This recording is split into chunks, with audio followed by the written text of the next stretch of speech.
जयति जय जय माँ सरस्वती। आप सभी को यथोचित अभिवादन। आज हम हिंदी की उत्पत्ति एवं विकास के बारे में संक्षिप्त चर्चा करेंगे। भारतीय आर्य भाषाओं का मध्य युग लगभग 1000 ईस्वी में समाप्त होता है और वहीं से आधुनिक भारतीय आर्य भाषाओं का वर्तमान युग आरंभ होता है।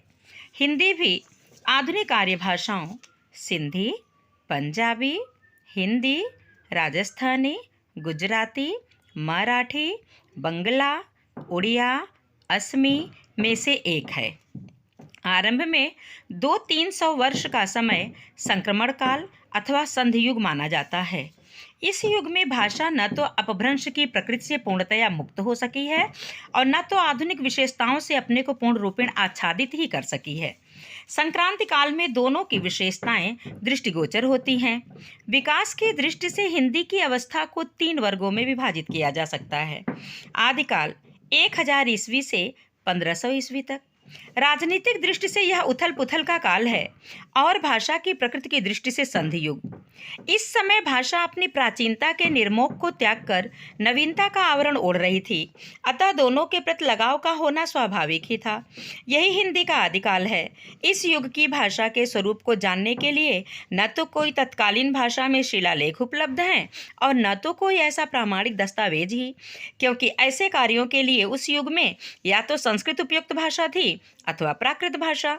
सिद्धों, नाथों और जैनियों का धार्मिक साहित्य, चारणों की वीर गाथाएं और नीति एवं मनोरंजन संबंधी साहित्य जो भी उपलब्ध रहा है वह पूर्ण प्रामाणिक नहीं है और न तो भाषा की संपूर्ण प्रकृति के बोध के लिए वह पर्याप्त ही है।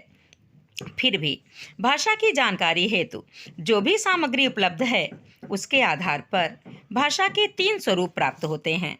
अपभ्रंशाभास रूप, भाषा का वह रूप जो अपभ्रंश से प्रभावित है, इस वर्ग में रखा जा सकता है, जिसके अंतर्गत सिद्धों, नाथों एवं जैनियों के साहित्य को रखा जा सकता है। ये तो पहला हो गया। दूसरा, पिंगल रूप। भाषा के स्थानीय रूप में ब्रज के शब्दों के मिलने से भाषा का जो स्वरूप सामने आता है उसे ही पिंगल कहा जाता है। आदिकाल का यह प्रमुख भाषा रूप है। डिंगल रूप। भाषा का वह स्वरूप जो अपभ्रंश एवं राजस्थानी के मिश्रित रूप से बना है, डिंगल कहलाता है। चारणों के वीर गाथा की भाषा डिंगल ही है। पृथ्वीराज रासो एवं बीसल देव रासो की रचना भी डिंगल में ही हुई है। डिंगल और पिंगल के अंतर को स्पष्ट करते हुए आचार्य रामचंद्र शुक्ल ने लिखा है, प्रादेशिक बोलियों के साथ साथ ब्रज या मध्य देश की भाषा का आश्रय लेकर एक सामान्य साहित्यिक भाषा भी स्वीकृत हो चुकी थी, जो चारणों में पिंगल भाषा के नाम से पुकारी जाती थी। अपभ्रंश के योग से शुद्ध राजस्थानी भाषा का जो साहित्यिक रूप था वह डिंगल कहलाता था। इस काल में उपर्युक्त के अतिरिक्त 2 और भाषा रूप मिलते हैं, जिनके उदाहरण उत्तरार्ध में दिख जाते हैं। एक रूप अरबी फारसी मिश्रित पुरानी हिंदी का है, जिसे हिंदवी अथवा पुरानी हिंदी कहा जाता है। दूसरे रूप के अंतर्गत मैथिल कवि विद्यापति की रचनाएं आती हैं। इसमें मैथिली का पुराना भाषा रूप ही स्पष्ट दृष्टिगोचर होता है। इसके अतिरिक्त विभिन्न क्षेत्रीय बोलियों एवं उपभाषाओं में स्पष्ट अंतर नहीं दिखता, बल्कि भाषा एवं बोलियों का मिश्रित रूप ही अधिक प्रचलित रहा है। अपभ्रंश की ध्वनियाँ हिंदी में इस काल तक आ चुकी थीं। संस्कृत के तद्भव शब्दों का बाहुल्य हो गया था। अरबी फारसी के शब्द भी आ गए थे। ए एवं ओ संयुक्त स्वर का प्रादुर्भाव हो चुका था। अरबी फारसी के साथ तुर्की के शब्द भी मुसलमानों के कारण आ चुके थे।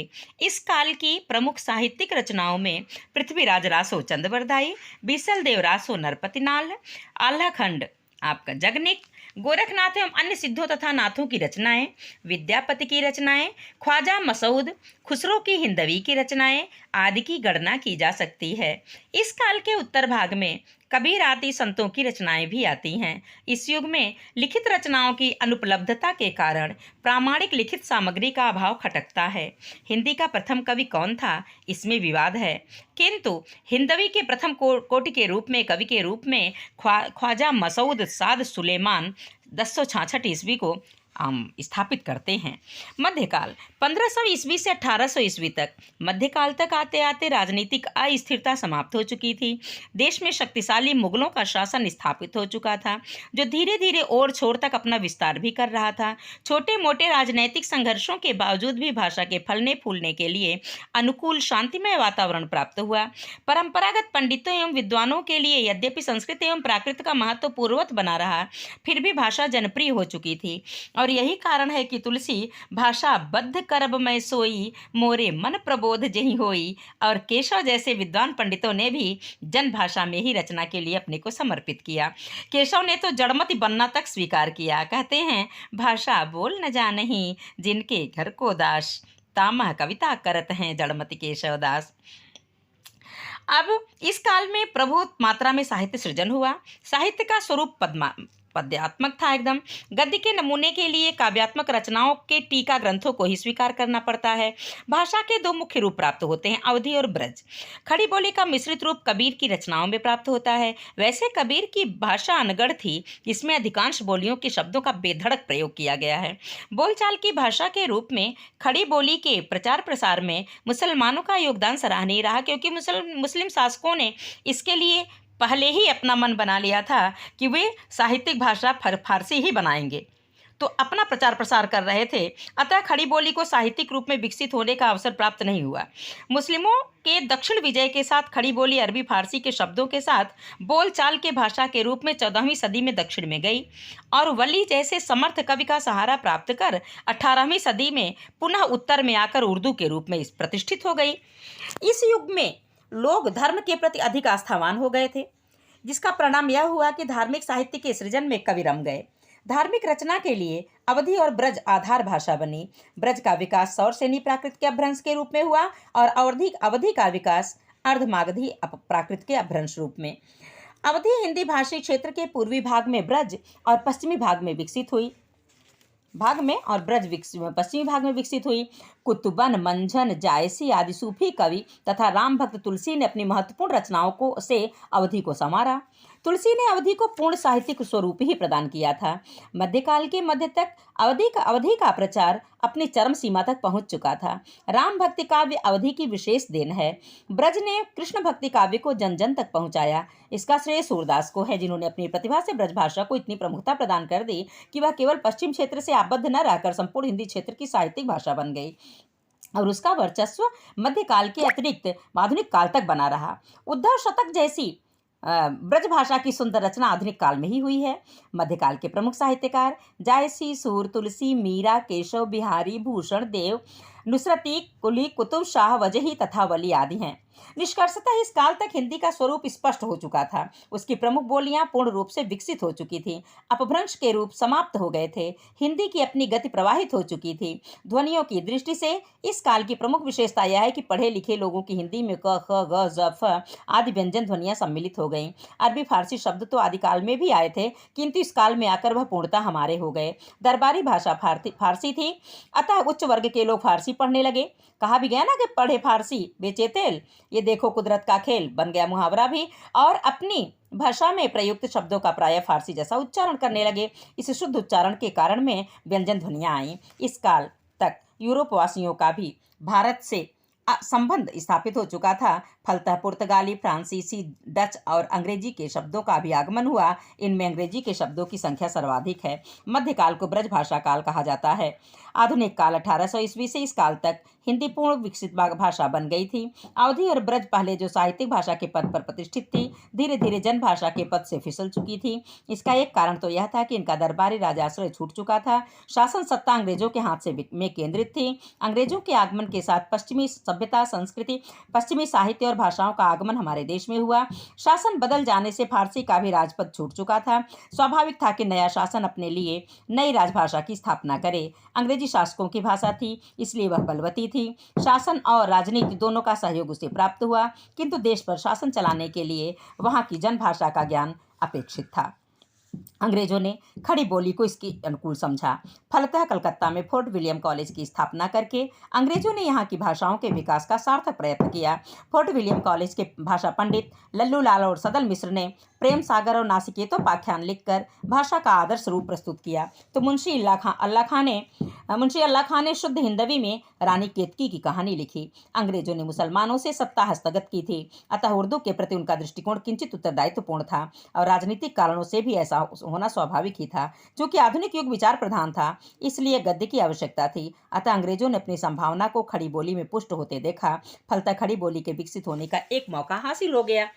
और सब परिस्थितियां ऐसी थीं कि खड़ी बोली को आरंभ में दोहरा संघर्ष करना पड़ा, बाह्य और आंतरिक। एक ओर उसे बाहर उर्दू से संघर्ष करना पड़ा, दूसरी ओर घर में ब्रज भाषा बनाम खड़ी बोली का मुकदमा लड़ना पड़ा। बाह्य आंदोलन के मुख्य नायक स्वामी दयानंद, राजा लक्ष्मण सिंह और भारतेंदु जी थे।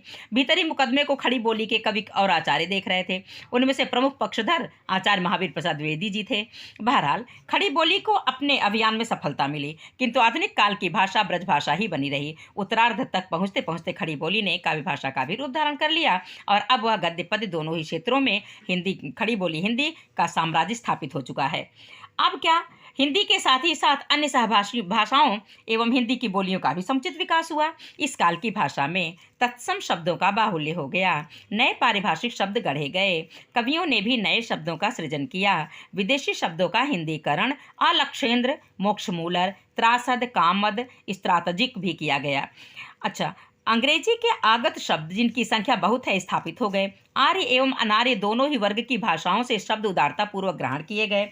अब इनमें नवीन अर्ध ओ, जिसे हम हॉस्टल होटल बोलते हैं, और विदेशी ध्वनि आ गई, डॉक्टर, जिसका उपयोग अंग्रेजी से आगत ऑफिस, कॉलेज आदि शब्दों में होने लगा कि अर्धचंद्र रहेगा, बिंदु नहीं रहेगा, अर्ध ओ का उच्चारण होने लगा। उक्त ध्वनि का आगमन भी इन्हीं शब्दों के साथ हुआ। अतः हिंदी ने उन शब्दों को साध्वनि स्वीकार कर लिया। खड़ी बोली हिंदी ने आज की परिनिष्ठित हिंदी का रूप अपेक्षाकृत अल्प समय में ही प्राप्त कर लिया। वर्तमान हिंदी के स्वरूप को संवारने में अनेक साहित्यकारों की भूमिका सराहनीय रही, वंदनीय है, जिनमें भारतेंदु हरिश्चंद्र जी हैं, महावीर प्रसाद द्विवेदी जी, आचार्य रामचंद्र शुक्ल जी, प्रेमचंद जी, प्रसाद जी, पंत जी, निराला जी, महादेवी वर्मा जी और आचार्य हजारी प्रसाद द्विवेदी जी जैसे विद्वान हमेशा ही आदर के साथ वंदन या उनकी स्तुति की जाएगी। स्तुति हैं हमारे लिए। आज की परिनिष्ठित हिंदी की मुख्यतः 3 शैलियां प्रचलित हैं। पहली संस्कृत निष्ठ हिंदी, दूसरी उर्दू, तीसरी संस्कृत एवं उर्दू के बीच की शैली। आज की साधु हिंदी देश की राजभाषा एवं राष्ट्रभाषा के पद पर आसीन है। हिंदी प्रदेश में तो वह अध्ययन, अध्यापन, शिक्षा, प्रशासन, शिष्ट समाज तथा शासन सभी के द्वारा समादृत है। हिंदी प्रदेश की उपभाषाएं एवं बोलियां हिंदी प्रदेश के अंतर्गत पंजाब का पूर्वी भूभाग, हिमाचल प्रदेश, दिल्ली, राजस्थान, मध्य प्रदेश, उत्तर प्रदेश एवं बिहार को सम्मिलित किया जाता है। डॉक्टर ग्रियर्सन ने हिंदी की 5 उपभाषाएं निर्धारित की है। राजस्थानी में मारवाड़ी, जयपुरी, मेवाती, मालवी और गुजराती इतने आते हैं। फिर क्या है? बिहारी में मैथिली, मगही, भोजपुरी। पहाड़ी में पूर्वी पहाड़ी, केंद्रीय पहाड़ी, पश्चिमी पहाड़ी। पूर्वी हिंदी में अवधी, बघेली, छत्तीसगढ़ी और पश्चिमी हिंदी में ब्रज, बांगरू, कन्नौजी, खड़ी बोली, बुंदेली। भौगोलिक दृष्टि से हिंदी मध्य देश की भाषा मानी जाती है और शुद्ध भाषा वैज्ञानिक दृष्टि से हिंदी की बोलियों को पूर्वी हिंदी और पश्चिमी हिंदी 2 वर्गों में रखा जाता है। पूर्वी हिंदी एवं पश्चिमी हिंदी का वर्गीकरण भौगोलिक और ऐतिहासिक दृष्टि से किया गया है। ऐतिहासिक दृष्टि से पश्चिमी हिंदी का विकास शौर सेनी प्राकृत के अपभ्रंश रूप से हुआ है और पूर्वी हिंदी का अर्धमागधी प्राकृत के अपभ्रंश रूप से हुआ है। अतः दोनों वर्ग की बोलियों में ध्वनि एवं रूप रचना की दृष्टि से अंतर स्वाभाविक ही है। यदि भौगोलिक दृष्टि से देखा जाए तो पश्चिमी हिंदी पंजाबी, राजस्थानी, पहाड़ी, पूर्वी हिंदी तथा मराठी भाषाओं की सीमा से परिवृत्त है और पूर्वी हिंदी पहाड़ी, बिहारी, उड़िया, मराठी तथा पश्चिमी हिंदी से घिरी है। अतः सीमावर्ती भाषाओं का प्रभाव इनके परस्पर प्रकृतिगत अंतर का मुख्य कारण है। ध्वनियों के उच्चारण में भेद। पहला, ध्वनियों के उच्चारण में भेद कैसे पूर्वी हिंदी पश्चिमी हिंदी में अंतर है। पश्चिमी हिंदी एवं पूर्वी हिंदी के अनेक ध्वनियों के उच्चारण में स्पष्ट भेद दिखाई पड़ता है। उदाहरण के लिए अस्वर का उच्चारण सुदूर पूर्व की उड़िया एवं बंगला में ओ की तरह होता है, किंतु पूर्वी हिंदी में उसका विलंबित उच्चारण क्रमशः कम होता है और पश्चिमी भोजपुरी तक पहुंचकर विवृत हो जाता है, एकदम खुला। दूसरी तरफ पश्चिमी हिंदी का अ पंजाबी के प्रभाव से अपेक्षाकृत और विवृत हो जाता है। पश्चिमी हिंदी की ड और ढ ध्वनियां पूर्वी हिंदी में र तथा रह में परिवर्तित हो जाती, जैसे पश्चिमी हिंदी में कहा गया तोड़े और हिंदी में तोरे, पूर्वी हिंदी में तोरे, जैसे उसने आम तोड़े, ठीक, वो तोरे, तोड़े की जगह पर तोरे। इसी प्रकार पश्चिमी हिंदी का ल फल पूर्वी हिंदी में फर रा हो जाता है। और पश्चिमी हिंदी का अय कहे, औ मौर स्वर पूर्वी हिंदी में संयुक्त स्वर हो जाता है, आई कहई औ गऊ मऊर में परिवर्तित हो जाता है। दूसरा है शब्द रूपों में भेद। पश्चिमी हिंदी के शब्दों के आदि में प्रयुक्त यह, यहाँ, वह, वहाँ, पूर्वी हिंदी में ई, यहाँ